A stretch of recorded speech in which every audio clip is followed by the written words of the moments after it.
төсвийн доттол хийх үү, гэр оролын дахин төлөвлөлтийн орон сууцны асуудлуудыг шийдвэрлэх үү гэж 2019 оны төсөвт тодорхой төсвүүд тусгагдсан байгаа. Гэр оролын дахин төлөвлөлтийг үргэлжлүүлэх, хөгжүүлэх, орон сууцны төслүүдийг эрчимжүүлэх, иргэдийг орон сууцчуулах. За энэ хүрээнд нэгдүгээр дэд үтсийг төслүүдийг сайжруулах. За энэ ажлуудын хүрээнд бол бие даасан дэд бүтц үхий бидний хэлж ярьж тодтогч байгаагаар сервис центр буюу хэсэгчилсэн байдлаар айл өрхийг, гэр ороллын айл өрхүүдийг инженерийн шугам шүлжээнд холбогдсамаар амны орон сууц болон бусад хэлбэрээр амьдрал ахуйгаа сайжруулах боломжийг бүрдүүлж байгаа. Энэ ажлыг цааш нь эрчимжүүлнэ. Олон дүүргийн олон хороодод хийх ёстой. Эхний ээлж нь ашиглалтанд орж байгаа.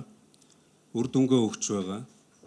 Цаашаа богино хугацаанд аль болох олон айлуудыг, олон мянган айл өрхийг оруулж бас дэд үтцэд холбох юм ажлыг хийнэ.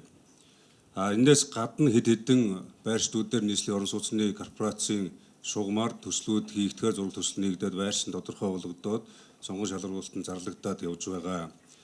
Төсөвт тодтол хийх асуудлыг Монгол Улсын засгийн газраас сангийн яамнаас тодтол хийхгүй гэдэг ийм асуудал бас яригдж байгаа.